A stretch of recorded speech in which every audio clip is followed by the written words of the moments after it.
होंगे दोस्तों, इंतहाई परेशानी वाली बात मुझे तो लगी है कि पाकिस्तान के जो प्राइम मिनिस्टर हैं, मौजूदा केटे के प्राइम मिनिस्टर अनवारुल हक काकड़, बड़े मंजे हुए पढ़े लिखे सियासतदान है, इसमें कोई शक नहीं है, लेकिन अमेरिका में थे तो उनसे किसी ने मुलाकात नहीं की।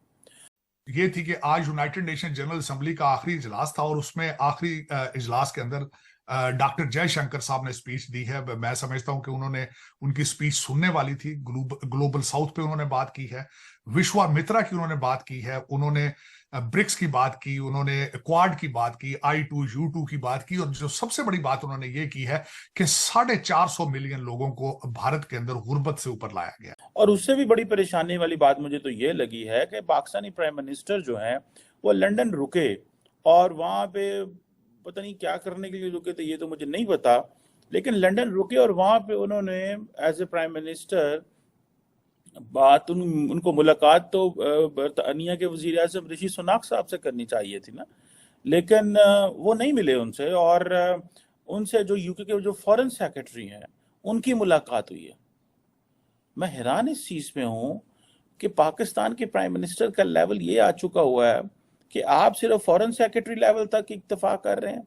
उधर कैनेडियन स्पीकर साहब जिनका नाम एंथनी रोका है, उन्होंने रिजाइन कर दिया अब से 2 घंटे पहले। ठीक है, उसने ये प्रूव किया है पूरी दुनिया को कि दे आर नॉट सीरियस और they are not mature people. ये उनका केस और इंटरनेशनल कम्युनिटी में वीक हो चुका है आज। और मैं समझता हूं कि अच्छा, उसमें माफी मांगे ना मांगे, उनका पॉलिटिकल कैरियर ओवर हो चुका है।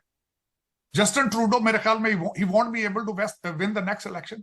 फिर उसके बाद में जब वो निजर के मर्डर की बात है, वो उनके बारे में भारत के अंदर उनके खिलाफ कई केसेस मौजूद थे, बजाय रिसर्च करके उनको सिटीजनशिप दी जाती या उनको यहां रखा जाता, और जब एक्स्ट्राडिशन का भारत का मुतालबा था तो उस चीज को भी अकोमोडेट नहीं किया गया। तो नजर ये आता है कि कनाडा जो है, they have to amend their laws और प्रोसीजर्स। उनको देखना होगा कि फ्यूचर के अंदर जिन लोगों को यहाँ पे रखते हैं, अकोमोडेट करते हैं, उनके बारे में रिसर्च करना जरूरी है, वरना भी फॉरेन सेक्रेटरी से मुलाकात नहीं हो सकी। ये this is a serious point two ponder. We have to look at what are the reasons why the global leadership is ignoring Pakistan leadership. It's a question of Pakistan's image and identity. ये पाकिस्तान के image का सवाल है। It's not about all these individuals who are at the helm of affairs at the moment. इनका हमारे से कोई ताल्लुक लेना देना नहीं है। श्रीलंका, भूटान, नेपाल, बांग्लादेश, ये जो सारे मुल्क हैं, ये इस वक्त खिते में, साउथ एशिया में इंडिया के ज़ेरे असर हैं। सिर्फ एक मुल्क है जो उसके ज़ेरे असर नहीं है, जिसको वो बनाना चाहता है बड़ी देर से, वो पाकिस्तान है। इंडिया ने जो भी हरकत की है कनाडा में, Justin Trudeau floor of the house खड़े होकर इंडिया को, प्राइम मिनिस्टर मोदी का नाम लेकर उसको कह रहा है कि आप इन्वॉल्व हैं जो हमारे मुल्क में दहशतगर्दी हो रही है। ये एक दहशतगर्दी है और ये बहुत अच्छा मौका था इंडिया को इंटरनेशनली एक दहशतगर्द मुल्क डिक्लेयर करना, लेकिन पाकिस्तान से खामोशी है। बिल्कुल पता नहीं क्यों। खामोशी तो नहीं है, मेन स्ट्रीम मीडिया पे बहुत सी ऐसी खबरें चल रही हैं, बहुत ऐसे ये जो इंडिया को मुंह की खानी पड़ी, ये हो गया वो हो गया। वो कोई बनाना कंट्री तो कनाडा है नहीं। अच्छा, दुनिया की पावरफुल कंट्री है, उनके पास टेक्नोलॉजी, कोई एविडेंस होंगे तो वो सामने देखे। दुनिया में कनाडा में सबसे ज्यादा जो गैर मुल्की रहते हैं वो इंडियन है। इसके बावजूद भी उन्होंने एक्शन लिया है, उसमें कोई ना कोई इन्वॉल्वमेंट होगी। अगर वो हमसे तल्लुकात अच्छे चाहता होता तो 2018 में हमारे प्राइम मिनिस्टर की स्पीच का जवाब वो अभिनंदन को भेज के ना करता। ठीक है, हमारे प्राइम मिनिस्टर ने बोला, हम ये कह सकते हैं, एक सवाल है, मतलब एक डिबेट हो रही है। देखिए, हमारे पास तो प्रूफ है ना, हमने उनका स्पाई पकड़ा हुआ है 2017 में। हमने कुलभूषण यादव हमारे पास है, हमने अभिनंदन पकड़ा, पूरी दुनिया ने देखा। ठीक है, कुलभूषण यादव हमारे पास है, लेकिन इंटरनेशनल कोर्ट में अभी तक हम उसको सजा नहीं दिलवा सके। और दूसरे नंबर पे अजमल साहब की अगर बात करें, वो तो हामिद मीर ने जाके उनके घर में इंटरव्यू ले लिया कि वो हमारा मीडिया का एजेंडा था, लेकिन अजमल साहब के बारे में इंडियन मीडिया खुद क्या कहता है। श्रीलंका या अदरवाइज कोई मिडल ईस्ट ले लें या यूरोप ले लें या कनाडा अमेरिका ले लें, अगर वो भारत की फेवर कर रहे हैं, उनको भारत से नहीं प्यार। असल में एक्चुअली सबसे मेन मसला इस वक्त दुनिया में इकॉनमी, मैशियत। जिस बंदे की मैशियत मजबूत है उसकी आवाज उतनी सुनी जाएगी, जिस बंदे की मैशियत कमजोर है वो सच्चा भी होगा तो उसको झूठा गिना जाएगा। मेरी ओपिनियन ये है कि भाई हमें तो जो इस टाइम पे अपने नेबर का साथ देना चाहिए था। आपकी ओपिनियन ये कनाडा का साथ देना चाहिए था, लेकिन आप मेरी से डिसएग्री कर सकते हैं। मैं डिसएग्री करूंगा। नेबर तो कभी भी कोई मौका नहीं छोड़ता हमें इंटरनेशनली जलील करने का।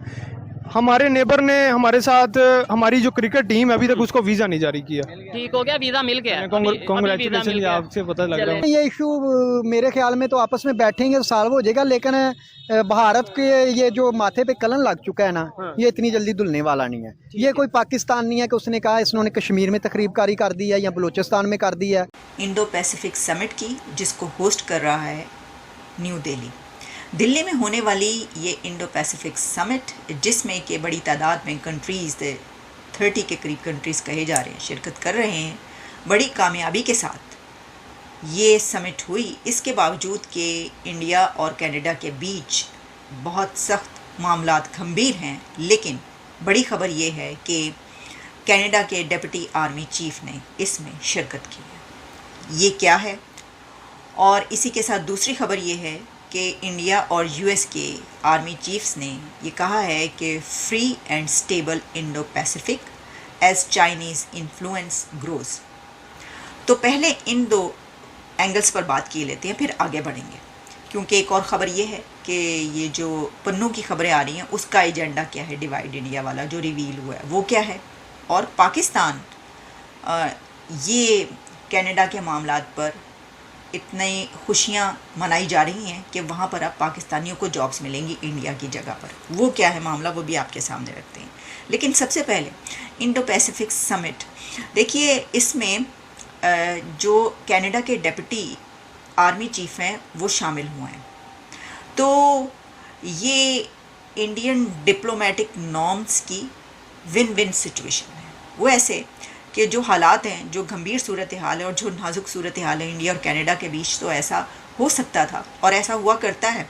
कई मरतबा ऐसा हुआ है कंट्रीज़ के बीच, जब हालात इतने इस नहज पर पहुंच जाएं और बहुत ही ख़राब हो जाएं, तो मतलब एक्सट्रीमी लेवल पर चले जाएं, तो फिर वो या तो बायकॉट कर देता है कोई कंट्री, और या फिर ये होता है कि कंट्री मना कर देता है कि आपको आने की ज़रूरत नहीं है। लेकिन क्योंकि ये समिट पहले से शेड्यूल थी तो वो आए और इंडिया ने उनको नहीं रोका। अच्छा, फिर उन्होंने एक स्टेटमेंट भी दी, और कनाडा के आर्मी चीफ की तरफ से जो स्टेटमेंट दिया गया वो ये है कि उन्होंने कहा कि उनके प्राइम मिनिस्टर जस्टिन ट्रूडो की कोई स्टेटमेंट का असर इस समिट पर नहीं होगा।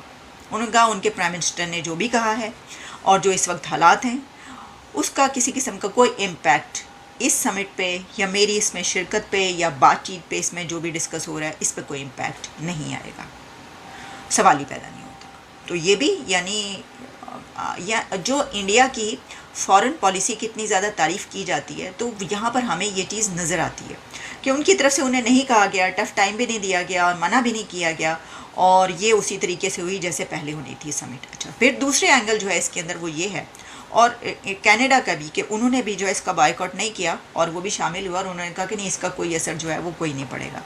अच्छा, अब दूसरी एंगल ये है कि यूएस और इंडिया के आर्मी चीफ्स ने call for free and stable Indo Pacific as Chinese influence जो है उसमें बढ़ता चला जा रहा है।